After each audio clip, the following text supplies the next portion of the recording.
Rosemarie Castoro was one of the central figures of the 1960s minimal and concept art scene in New York. She lived since 1964 in a skylight loft studio in Soho, in Manhattan, which was one of the classic neighborhoods of the time where a lot of artists had these loft studios. Also in the 60s, she shared this space with her then partner Carl Andre. This place was very special. It was a social hub for the scene back then, and there were many artists going in and out through this space that we know now as the heroes of this avant-garde scene of the time. Rosemarie Castoro started studying at the Pratt Institute in New York in the early 60s. She experimented with different media, from printmaking to painting, but also she engaged with choreography and modern dance.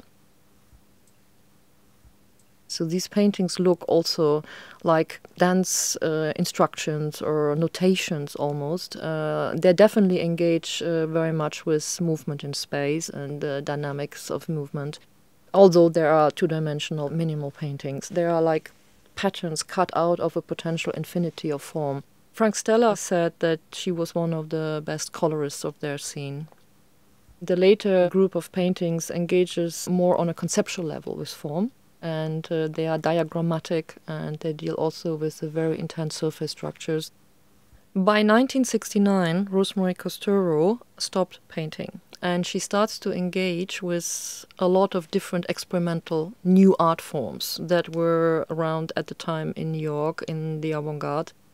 Storage, forage, change clothes, mask face, plant jacket, leg pump. And these forms included conceptual text pieces, concrete poetry, street works, going out into the streets with interventions. She kept all these experiences in a very strict conceptual form, and the rigor of arithmetic timing of a day, for example. She used a stopwatch to time the different activities of a day.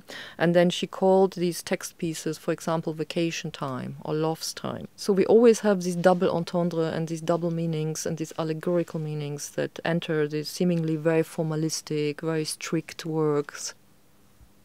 Also, she starts to abandon color, which I think we can see in the context of a lot of political unrest in America at the time.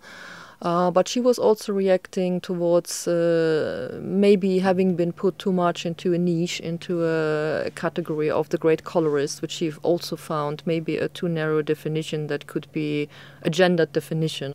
And she said that these were paintings coming off the wall. This was the next step from the conceptual painting projects into sculpture.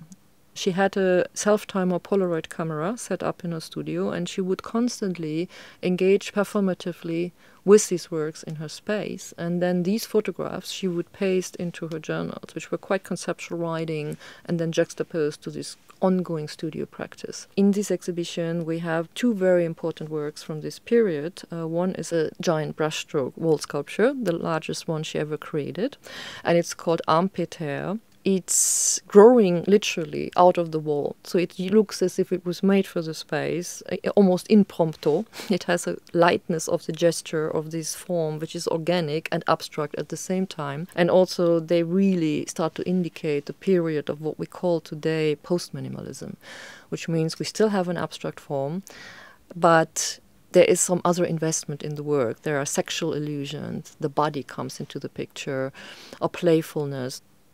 And also Beaver Strap is a wonderful piece. The title refers to the English translation of her Italian family name, Castoro. But also in American slang, the word beaver was also connected to the female private parts. And she was also performing in her studio inside of this installation, hiding as if she was trapped herself. In 1979, Castoro embarks on a completely new and very complex sculptural experimentation. These were the flashers. The flashers started with a private story where her mother sent her in a Coca-Cola bottle some $20 bills. She took them out and started to set them up on a windowsill upright and started to crumble and fold them in her hands. And so these upright, crumbled forms started to happen. And she found them very inspiring. And then they became very large-scale steel sculptures. The term flasher came from this idea of a dirty old man in a park who opens his coat to young girls, and that her mother had told her to be careful about. And she exhibited those structures in public spaces in New York, for example on 3rd Avenue in Midtown, where she had a group of these flashers in 1984. Rosemarie Castoro is one of the very important pioneering female artists of the post-war avant-garde, whose work had been overlooked so far and been written out of the minimalism canon, and was reintroduced in the last 5 years in the United States and recently in Europe.